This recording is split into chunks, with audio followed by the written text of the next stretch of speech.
Hey there, friends. This is Chris Cartea, and this is the days before Armageddon, where I have just a ton of stuff to do. If I have been lacking in my messages or whatever, yeah, man, just tons to do. What I'm doing right now is a speed hook, and I have to take all the tape off the laminate because the laminated end there's tape that's put above it. Then I gotta go down, wash this with acetone, and put another layer of epoxy. Now here's the fun part. I'm usually using a 15-minute or 20-minute epoxy. This is 15-minute epoxy. And the problem is that I have to use a 5-minute epoxy. Why? Because I ordered some 15-minute epoxy, but it's going to get here on Wednesday. That is, of course, after Armageddon. And although I have a speed hook, I only have 12 layers of fiberglass. Yeah, only 12.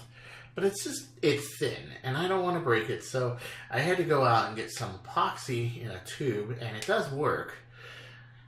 And it's gonna be very, very stressful because I have to very quickly laminate it, lay it down, and there it is. So let's see here. So now I have the tape off. That's excellent. You can see the shiny surface that makes. And I'm going to have to go downstairs, clean this all with some acetone, and laminate this. So give me a second. Okay, before I begin, let me tell you a few things. Number one, 5-minute epoxy is not ideal. Not only is it very brittle, I have 12 layers here of the good 15-minute stuff. So, and even 15 minutes is a little fast for me. But it also, you have to work very, very quickly. Now for a video, that's actually good, because that means the video is going to be really short. However, this is going to be very difficult. Okay, so speed tab, and in a second you'll see what this is going to go in. Tape here, because my cutaway is right here. Okay, this means when I trim it, that will come out. And you have to have a trim knife ready to go.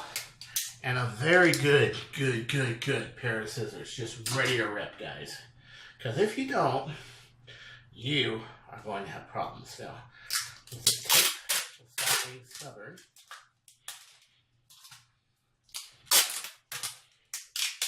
I can start putting this down. And I want to take this right here, put it down here, and take this right here on this little edge right here and put it down here, and you're gonna be amazed at what kind of a precise part this makes. But this is probably the first time you've ever actually seen me fiberglass live. Very rarely do I do it live because, well, one, it's very boring and tedious. The other thing is it's dangerous. Okay, so what happens if I mix too much of this in one place? Now put in mind my laminates are paper thin. Okay, that's 4 layers of fiberglass cloth. If I do something crazy and go 16, you're calling the fire department because the house is burning down. That's right. That's right. Or if I decide instead of a 7-ounce cloth, I use 2 layers of 24-ounce woven woven. Yeah, you got it. Chernobyl. Right. So the thing is this stuff is exothermic when it kicks off. And that means if it's too thick in one place, it will catch on fire. Even worse than epoxy is polyester resin. Because if you put in too much catalyst, what we call MEK peroxide, methyl ethyl ketone peroxide, not to be confused with methyl ethyl ketones. Yeah, there's been fiberglass shops that have burnt down. As a matter of fact, when I grew up, one of them did burn down right next door to the one my dad had. And that's right, when I was growing up. And I remember being woken up at 10:30 at night, and my parents saying, a place is burning down. And we really thought it was our place, but it wasn't. And I remember driving from Coldwater Canyon up to our shop. And the shop was about 5 miles away, and you could see this huge plume of smoke. And I mean, we really thought that people were injured or killed. Luckily, nobody was.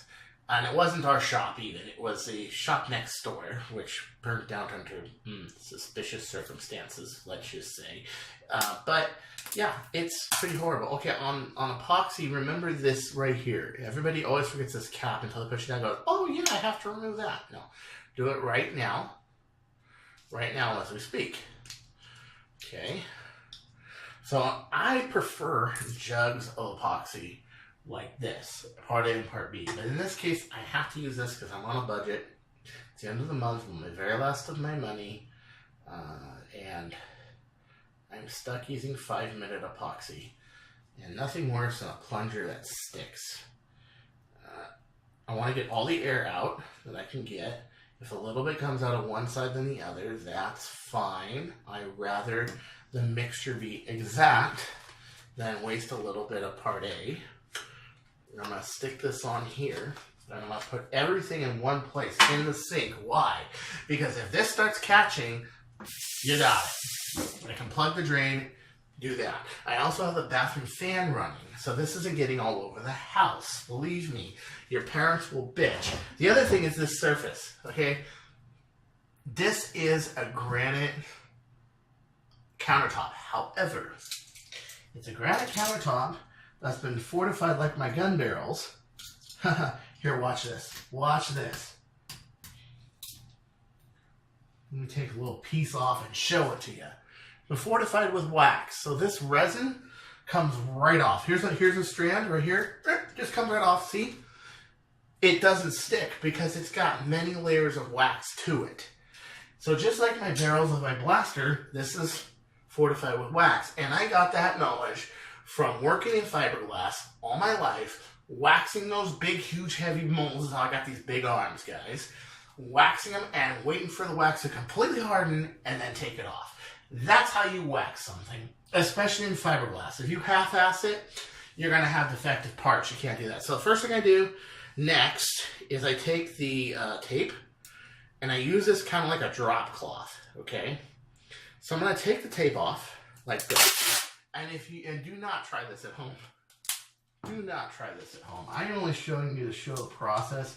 You do this at your own risk, but I'm guaranteeing you, if you don't know fiberglass, you're gonna probably see a fire engine going around your block. Okay, you will burn down the house. You can do it. If you don't know what the fuck you're doing. So do not do this unless you're a fucking trained professional. Now put in mind what I'm using is fiberglass cloth. But you can easily use fiberglass Kevlar cloth, carbon graphite cloth. You can use carbon titanium, just like a Pisani. Okay.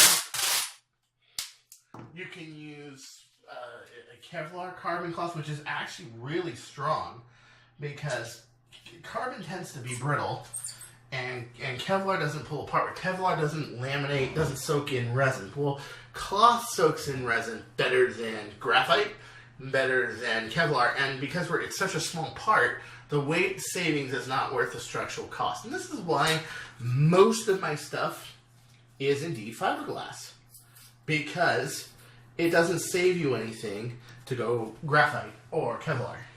It looks cool, that's about it. Okay? Now when it comes to things you need weight savings, it saves you a few grams. Let's say like plunger rods or something, okay? Yeah, I can see the point of that, but be careful building them. The only one I've heard that has done it correctly so far is the guy who came up with it off a similar idea I had, but he came up with it separately, which was to use a nylon rod. He used a carbon graphite rod, and that was Bradley Mathis. And he built, of course, his famous plunger rods, which are now famous in the Nerf. I mean, we all call them just great, okay? But when other people try to copy them, I hear they break. And like every single one of them breaks. And that's because fiberglass and fibers, you want to work for the fiber construct, not against. You want to work for the molecular structure of epoxy, not against.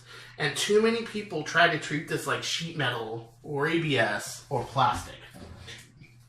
It doesn't fly. So I got my epoxy, okay? I got my stirring thingamajig from last time. I'm going to just pour a crap ton of epoxy just down. Boom.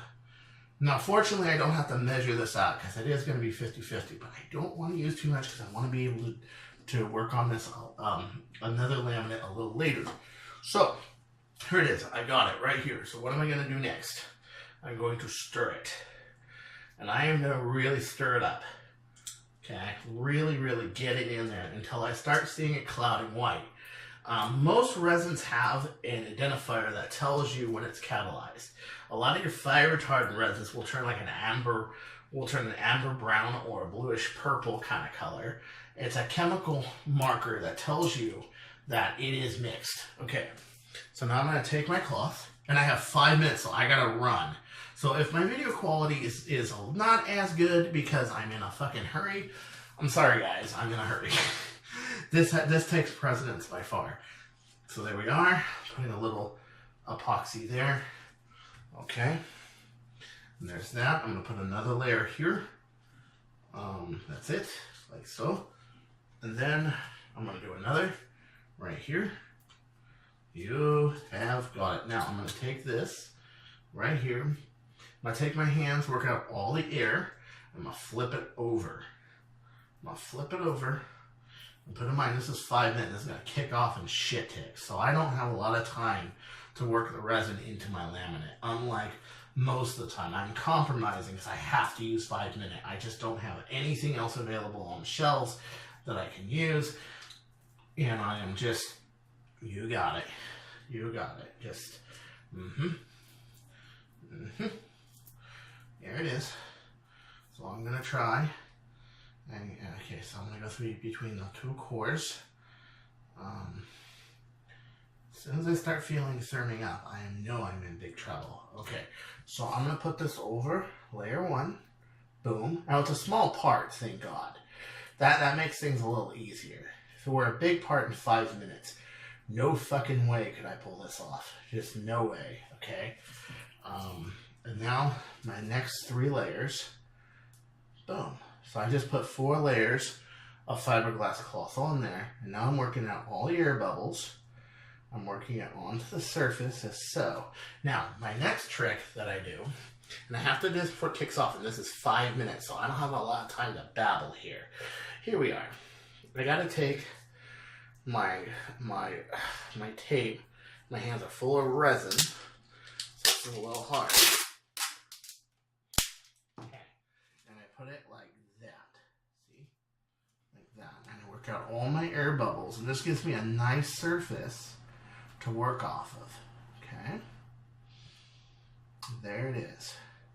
Now here's the tricky part. A resin has what's called a gel time. Now a gel time is the time when it starts to harden. That gel time, right after that, is when it's the best time to trim the part.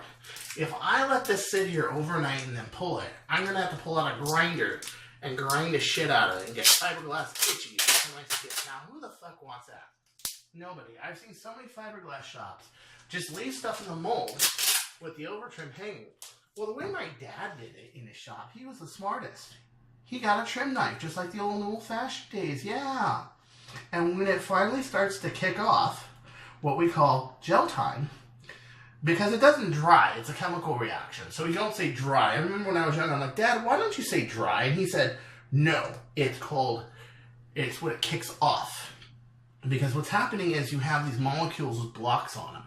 And then the block is taken off and then it combines with another molecule. And that's how composites work. Now, I'm going to take this right here. And I am going to wait for this.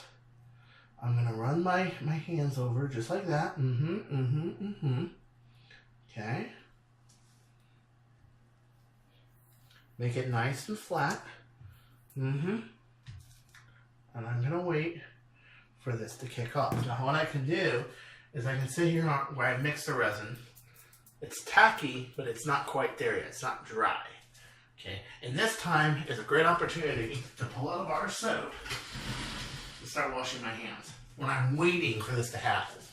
And I'm feeling like a speed freak right now because I'm having to do this in a hurry. Normally I have a half an hour to work with. Today, no, I have mere minutes. And that time between gel and set is going to be mere minutes instead of a 10-minute period or 15-minute period to trim. I may have as little as 2.5 minutes to trim the part. So here's a trim knife. It is ready to go. And I have to observe and wait for this to get there. If I try to trim this too soon, what it will do is, see how that's moving right there? Yeah, see, it's going to move the whole thing because it's not quite sticking to it yet. If I try to do it too fast or wait too long, it'll be so hard that I won't even be able to get a knife through it. So there's a point in between where it's liquid and solid where you can trim it. And you avoid a lot of trouble. And at that point, it's just fine trimming and fine sanding and fine cutting. And remember, this stuff, when it's hard, after about a day or two of curing, it is about as strong as steel. It is very strong stuff. I mean, this is a finished board right here. That is tough shit. This is only 4 layers. That is some tough shit. I mean, this is not gonna, unless I really break it in half, it's not gonna break. And what we have here is 16 layers of this stuff. Yeah, 16. But the thing is, I don't want this to come off during a battle or break during a battle. So that wouldn't be a good hallmark of quality now, would it? No. So I have to wait for this to kick off. It's getting tacky, but it's not quite there yet. And put in mind, I feel it therming. It's definitely getting hot, which also helps kick off the other layers that are below it too. So any monomers that are on there, they're not quite there. So I have to keep waiting for this to be done. Because if you do it too early, what will happen is it will pull away from the laminate. And when you do that, it's not going to be very desirable. Oh, yeah, this is... Okay, it's not kicking off as fast as I thought it would. And that's probably because it's against a cold counter. But it will kick off, because I know my other stuff kicks off. But I have to wait for it to stop being wet and being more hard. Yeah. Now, what do I do about this? You see this drop cloth right here? That's right. Because I put pieces of tape on it, I can just rip that off. Temporarily, I'm going to throw it in my sink. And the reason is I don't want it to catch fire or anything. I'm going to do it like that. I'm going to wait for that to kick off. And then I'm going to throw that, and I'm going to go right outside and throw it in the trash. Oh, we're getting tacky now. Okay, hold on. We're getting tacky. Exothermic reaction is actually from the chemicals combining together and creating the epoxy resin bond. And when that happens, it lets off a bunch of heat. And I'm waiting for it. Let's do a little test here. Okay, so you see how I just did this corner right here? Did you see that little pull right there? Yeah, that's what we're trying to avoid. That means that it's not quite ready yet. It's getting there, but not quite. I'm going to hold this down here. The other thing I don't want to do is break the fibers while I'm doing it. So you can see it's still not there. So I get a little test piece there. You can do it on anything that doesn't affect the geometry of it, the part, but you're better off just waiting for it to be trimmable. The trick is to know when it's trimmable, and that's when this is no longer a liquid and becoming sort of hard like tree sap. So if you've ever seen like tree sap in nature where it's tacky but it's hard and you can cut it with a knife, that's what I'm waiting for. Alright, here it goes. So it's finally there. Now, do you ever wonder why sometimes you don't get a text message from me or whatever? One, it's usually because I'm working on a video. Or two, I'm working with this stuff that requires all my attention. And believe me, working with epoxy requires all your attention. Every fucking bit of it. Okay? I'm just trying to get a rough trim around the eyelet. Okay, now put in mind I've already done 3 of these laminates. This is now number 4. When I'm done, it'll probably going to be number 5. But the 5th one just goes around the hook only. So imagine a whole video doing this and how long it would take. See, it's wet, but now it's tacky like tree sap, and it's a little bendable. but it has form to it. That's when you want to trim it. When you can cut it with a knife, but not disturb its structure to the part or your mold. Because we're basically treating the part as a mold. The part itself, and we're just plying and plying and plying and plying fiberglass. Okay, so here it is. A lot of people have asked me, hey, how do you fiberglass? And well, this is it right here. When I'm doing it on a blaster, same thing, only I'm doing it on a shell, and beforehand, I use a layer of crazy glue. Do have airflow, because if you use fiberglass and crazy glue and you saturate the air with methyl isocyanate, you will kill yourself. So please be careful. Don't do it. This is not a try at home thing. This is why I don't share this with people a lot. Okay, this is how Chris does it. Now there are people that have been really good about trying fiberglass. Let's see, Alan Torino. He's OC Nerf. He's pretty good. But again, he's an adult, okay? If you're a kid, you don't want to be trying this stuff. I'm telling you right now, don't try it, okay? There are also lots of methods which you can use, such as sheet metal or PVC or many other methods that will work. Okay, so here we have it right here. I don't think I have a lot more working time, but let's see. I'm hoping I can get this without ruining the part. I'm very nervous about working with 5-minute rather than 15-minute epoxy, which was done because of a limitation I was having.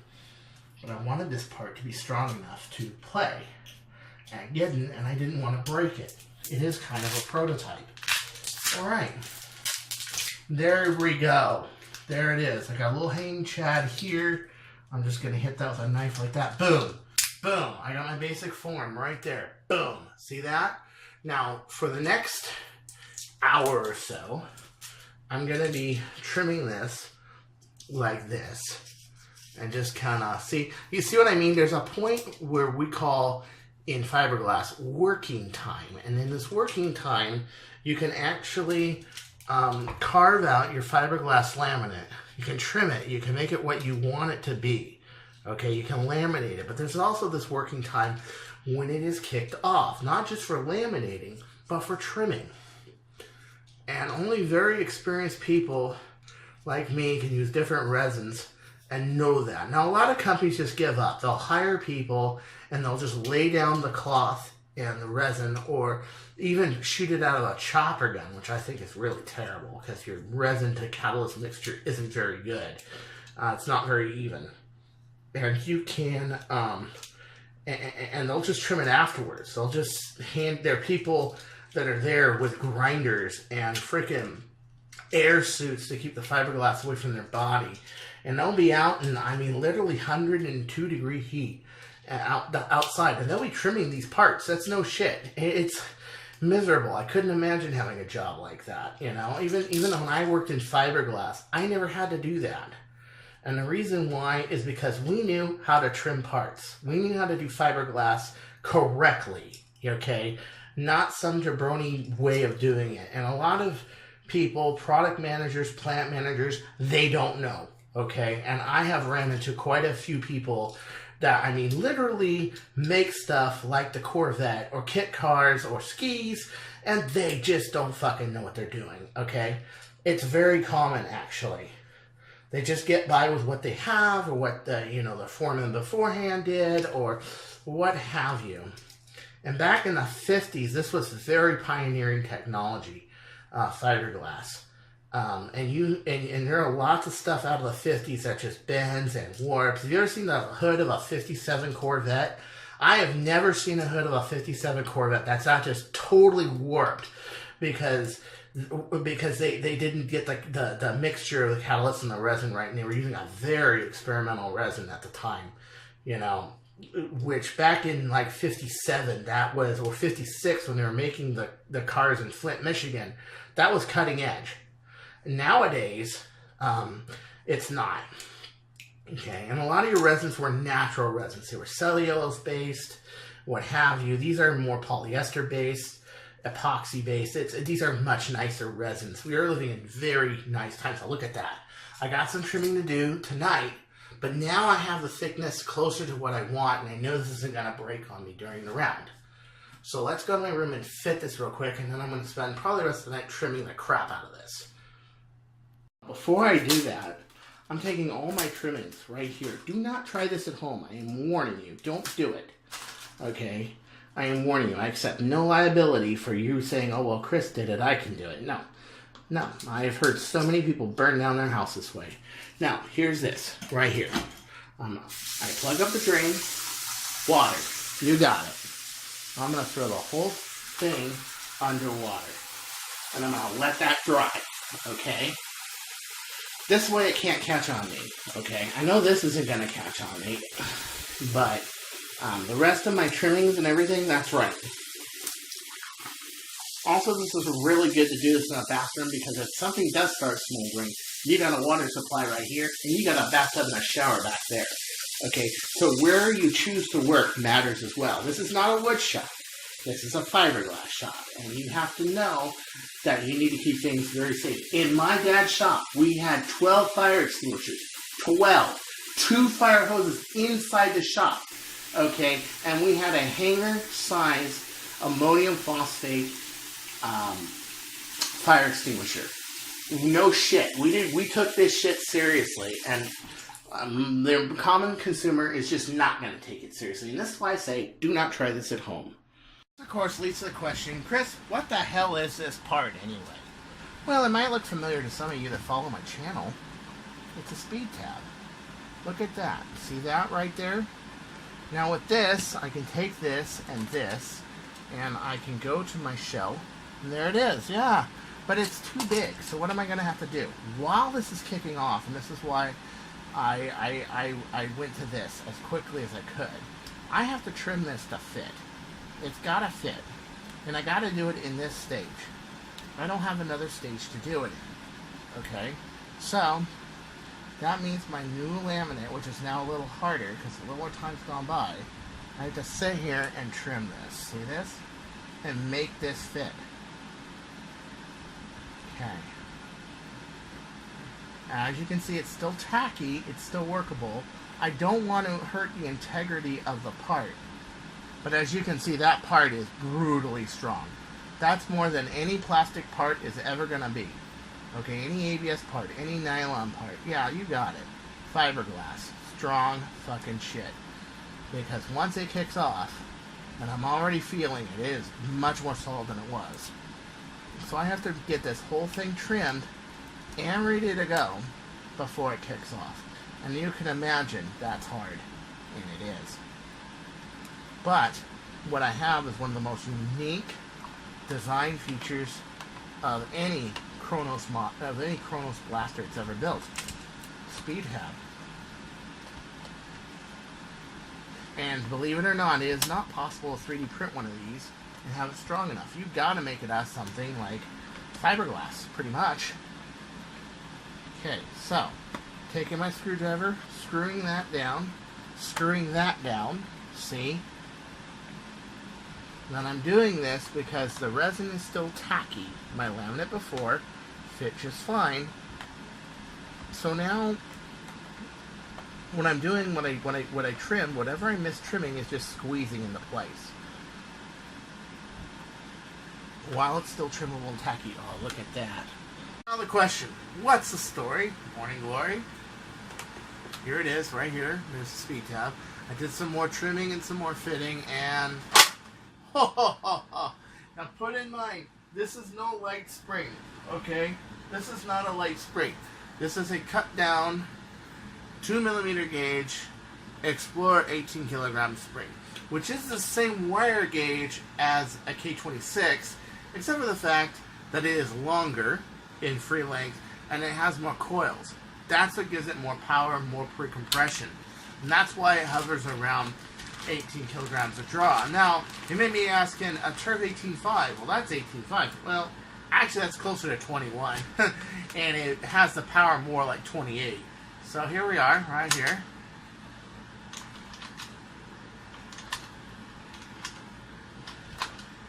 Normally I would wait for this to dry a little. I'm going to close that right now. I can play Fortnite a little later. Because I'm going to be in a Fortnite mood after this, man.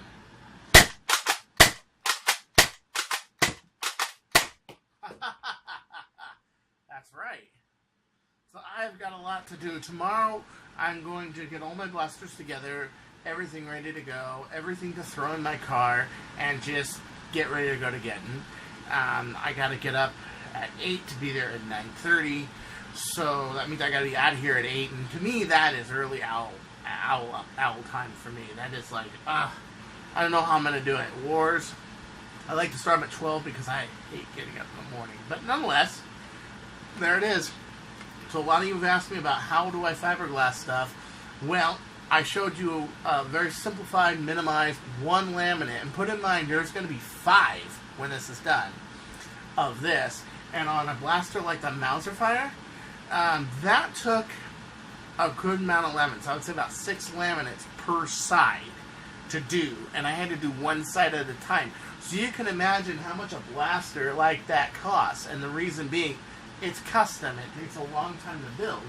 The Chronomag has one laminate of 4 layers of fiberglass to hold in the mag well. So it's not as labor intensive, but you still have this to build.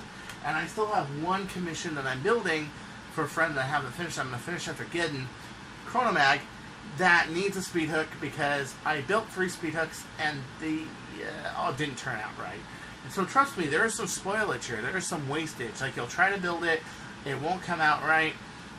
You know, the other reason why Scott Whitmer's not getting his blaster just yet is because I'm not happy with the shell. See, like this over here, and like this here, resin spots and stuff. You see, I'm a perfectionist, and this, unfortunately, you know, mechanically, this thing works great. Okay, it works absolutely great, but I have to produce a blaster that is feasible. And don't worry, this shell's not a waste. I will use it for one of my own, but I have to buy another one to make it right, because I can't give a customer a shell that's all marred up like this. But of course, this is only my second one I build, and my own shell that I use is marred up. So I have a very high level of perfection that makes it very hard for me to do commissions. See, like I can't give away a blaster that spots like that. I can't do that.